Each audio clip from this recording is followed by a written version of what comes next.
Hello students, class 10th chapter number 14 में आपका बहुत बहुत स्वागत है। आज मैं आपको इस वीडियो में प्रश्न नंबर 3 हल कराने वाला हूं। तो आइए प्रश्न को पढ़ लेते हैं कि निम्नलिखित बंटन एक मोहल्ले के बच्चों के दैनिक जेब खर्च को दर्शाता है। माध्य जेब खर्च रुपये 18 है, तो लुप्त बारंबारता F ज्ञात कीजिए। तो यहाँ पर एक सारणी दी गई है जिसमें दैनिक जेब भत्ता दिया गया है और बच्चों की संख्या दी गई है। तो इस प्रश्न को पहले हम समझ लेते हैं। दैनिक जेब भत्ता मतलब एक दिन में जेब का खर्चा कितना मिलता है और इधर बच्चों की संख्या है। तो इसका मतलब ये है कि बच्चों की संख्या कितनी है? 7 बच्चे ऐसे हैं जिन्हें एक दिन का जेब खर्च कितना मिलता है? 11 से 13 रुपये। 6 बच्चे ऐसे हैं जिन्हें एक दिन में जेब खर्चा 13 से 15 रुपये मिलता है। इसी प्रकार से आपको आगे दिया है। तो सबसे पहले इसकी हम सारणी बना लेंगे, लेकिन उसका आपको ध्यान रखना है कि पहले कॉलम में आपका कुछ भी दिया हो उसे हम वर्ग अंतराल बोलेंगे, और दूसरे कॉलम में यहाँ पर कुछ भी दिया गया हो उसे FI से दर्शाएंगे। प्रत्येक प्रश्न में आपको इसी प्रकार से करना है। इससे पहले वाला भी प्रश्न मैंने आपको समझाया है, तो वो आप एक बार वीडियो जरूर देखिएगा। तो आइए हम सबसे पहले संख्याओं को लिख लेंगे सारी की सारी। तो मैंने यहाँ पर सारणी को बना लिया है, देखिएगा। तो पहले कॉलम में आपका क्या दिया है? वर्ग अंतर दिया है, और दूसरे कॉलम में आपका क्या दिया है? FI। और हमें ये अज्ञात आवृत्ति ज्ञात करनी है। तो ध्यान से समझिएगा इस प्रश्न को कैसे हल करेंगे। सबसे पहले इस प्रकार के प्रश्नों को हल करने के लिए टोटल 3 विधियां हैं। हम कौन सी विधि का कब उपयोग करेंगे तो मैं आपको बहुत अच्छे से समझाने वाला हूं। इससे पहले की वीडियो में भी मैंने आपको बता रखा है। तो यहाँ पर देखिएगा कि यहाँ पर जो संख्याएं हैं वो बहुत कैसी हैं? छोटी हैं। जब संख्याएं वर्ग अंतराल में संख्याएं आपकी बहुत छोटी दी गई हों, उस समय आप प्रत्यक्ष विधि का अगर उपयोग करते हैं तो बहुत आसानी से प्रश्न को हल कर सकते हैं। तो इस प्रश्न में मैं आपको प्रत्यक्ष विधि से हल करना सिखाता हूं। तो सबसे पहले मुझे करना क्या है? यहाँ पर जब भी आपको वर्ग अंतराल दिया हो तो वर्ग अंतराल से हम क्या ज्ञात करते हैं? मध्य कीमत। क्या ज्ञात करते हैं? मध्य कीमत। और मध्य कीमत को हम किससे दर्शाते हैं? XI से। और अब आगे देखेंगे तो प्रत्यक्ष विधि का जो सूत्र होता है वो होता है x बार बराबर सिग्मा FI XI बटे सिग्मा FI। तो यहाँ पर आपको ध्यान ये रखना है कि सिग्मा के अंदर जो भी संख्याएं यहाँ पर लिखी गई हैं उसका एक आपको नया कॉलम बनाना है। यहाँ सिग्मा के अंदर FI है तो FI का कॉलम बनाना है जो हमारे पास पहले से ही है, और सिग्मा के अंदर यहाँ क्या है? FI XI। तो FI XI वाला कॉलम हमारे पास यहाँ पर नहीं है, तो हम किसका कॉलम बनाएंगे? FI XI का। यहाँ तक क्लियर हो गया। अब आगे देखिएगा। सबसे पहले इन प्रश्नों में हमें क्या देखना होता है? अंतर देखना होता है। अंतर कितने का है? तो 11 में 2 जोड़ेंगे कितना आएगा? 13। 13 में 2 जोड़ेंगे 15। 15 में 2 जोड़ा 17। 17 में 2 जोड़ा 19। 19 में 2 जोड़ा 21, और 21 में 2 जोड़ा 23। तो यहाँ पर जो अंतर दिया गया है वो कितने का है? 2 का।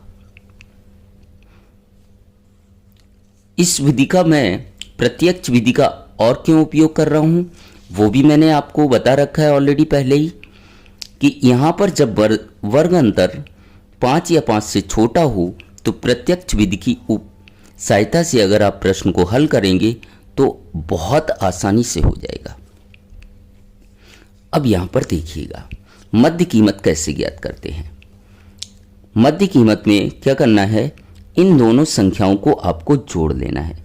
तो 11 प्लस 13, इन दोनों संख्याओं को मैंने जोड़ लिया और 2 से ही हम क्या दे देंगे? भाग। तो 11 में 13 जोड़ेंगे कितना आएगा? 24। 2 का भाग देंगे तो 2 एकम 2 और 2 दूनी 4। तो पहली मध्य कीमत कितनी आ गई? 12।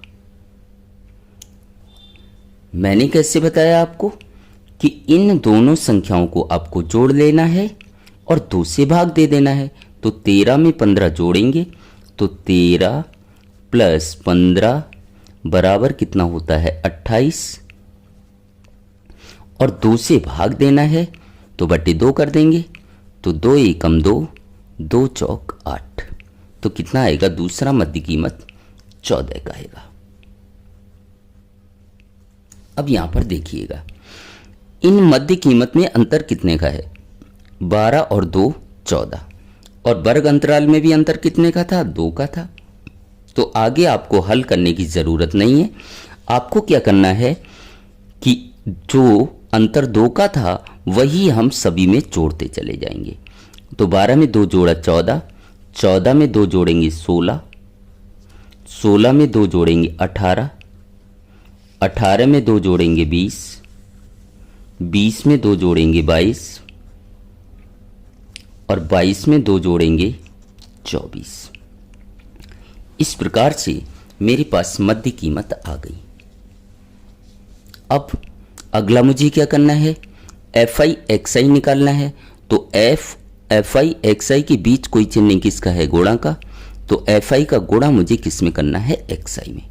देखिएगा, FI हमारे पास यहाँ पे है, XI हमारे पास यहाँ पे है। इन दोनों का गुणा करते जाएंगे। तो 12 सत्ते कितना होता है? 84। 14 छंग कितना होगा? 84। 16 निम्मा 144। 13 का गुणा जब 18 में करेंगे कितना आएगा? 234। अब यहां पर आपको ध्यान से समझना है, 20 का गुणा F में करेंगे क्या आएगा? 20F। इसी प्रकार से 22 का गुणा 5 में करेंगे 110 और 24 का गुणा 4 में करेंगे कितना आएगा? 96। यहां तक कंप्लीट हुआ। तो इस प्रकार से मैंने FI XI को भी निकाल लिया। अब देखिए, यहां क्या है? FI XI के आगे सिग्मा लगा है। सिग्मा का मतलब जोड़। तो FI XI को भी जोड़ना है और FI को भी आपको जोड़ना है। तो FI XI को मैं जोड़ूंगा तो मुझे क्या मिलेगा? Sigma FI XI। किस तरीके से जोड़ेंगे तो वो चीज़ आपको बहुत अच्छे से समझनी है। यहाँ पर देखिएगा, ये जो F वाला पद है वो आपको अलग जोड़ना है। तो यहाँ पर आपको क्या लिख देना है? सबसे पहले 20F। F वाले पद को आपको अलग जोड़ना है, बाकी सभी संख्याओं को आपको अलग जोड़ना है। जोड़ना तो आपको आता ही है, तो हम जोड़ देंगे इसे। तो कितना आएगा? 752। एक बार आप देख भी सकते हैं, 4 4 8 4 12 4 16, 16 में 6 जोड़ेंगे कितना आएगा? 22 की 2 हाथ से लगी 2, 2 9 11 1 12, 12 3 15, 15 4 19, 8 27, 8 35, 35 की कितनी आएगी? 5 हाथ से लगी 3, 3 और 1 4 और 4 और 2 कितना हो जाएगा? 6, 6 और 1 कितना हो जाएगा? 7। तो इस प्रकार से मुझे सिग्मा FI XI मिल गया। क्या मिल गया मुझे? Sigma FI XI। अब मुझे क्या ज्ञात करना है? सिग्मा FI ज्ञात करना है। तो हम सिग्मा FI ज्ञात कर लेंगे। सिग्मा FI, इसमें भी आपको क्या करना है? F वाले पद को अलग जोड़ देना है। तो क्या आ जाएगा? F।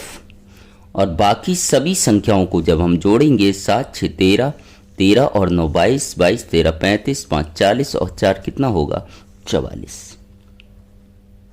तो मुझे सिग्मा FI भी मिल गया और सिग्मा FI XI भी मिल गया।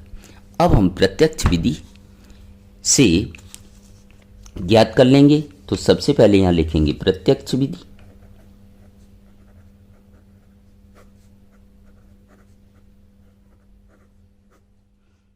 प्रत्यक्ष विधि का फॉर्मूला क्या होता है?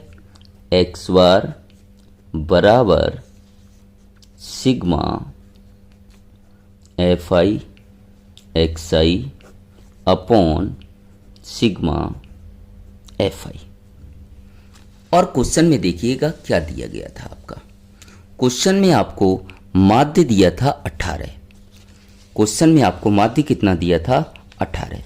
तो वो हम यहाँ पर लिख लेंगे माध्य, और माध्य को किससे दर्शाया जाता है एक्स बार।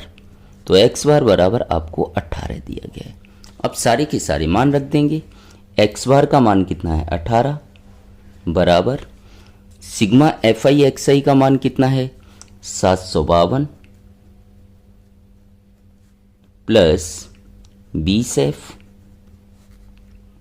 बटे सिग्मा एफ आई का मान कितना है 44 प्लस F।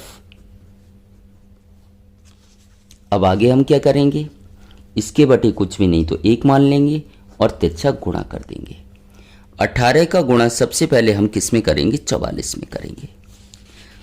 तो 18 का गुणा जब हम 44 में करेंगे तो कितना आएगा, 18 का गुणा 44 में करेंगे तो यहां पर आएगा 792।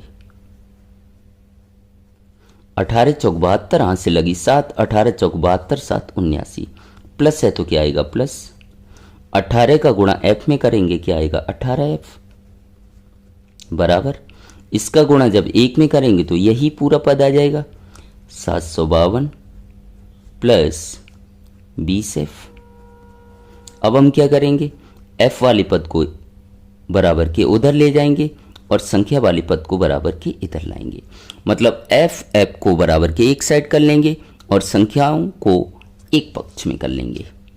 तो कितना आएगा 792। इसके आगे कुछ नहीं प्लस, प्लस वाला इधर जाएगा किसका होगा माइनस का। बराबर बराबर है तो बराबर, बराबर के इधर कितना है 20F, यहाँ प्लस का है इधर किसका हो जाएगा माइनस का 18F। तो इसमें से इसे हम क्या कर देंगे माइनस, और जब इसे हम माइनस करेंगे तो कितना आएगा जाके 40, क्योंकि 2 में से 2 घटाया 0, 9 में से 5 घटाएंगे 4 और 7 में से 7 घटाया 0 बराबर 20F में से 18F घटाएंगे तो कितना आएगा 2F। मुझे मान किसका निकालना है F का, तो 2 को बराबर के उधर ले जाएंगे, इनके बीच कोई चिन्ह नहीं गुणा, तो क्या आएगा 40। गुणा वाला किस में जाएगा भाग में, भाग मतलब बटे में, बराबर क्या हो जाएगा F। इससे हम काट देंगे, 2 दूनी कितना होगा 4, तो F बराबर कितना आ गया 20। तो यहाँ पर हम लिख देंगे F बराबर 20। यही आपका क्या हो जाएगा आंसर। उम्मीद करता हूँ मेरा यह प्रश्न आपको समझ आया होगा। इससे पहले के प्रश्न आप देखना चाहते हो तो हमारे चैनल पर जाकर प्लेलिस्ट में इससे पहले के प्रश्न देख सकते हैं और आगे के इसी प्रकार के प्रश्न आपको लगातार मिलते रहेंगे। Thank you so much.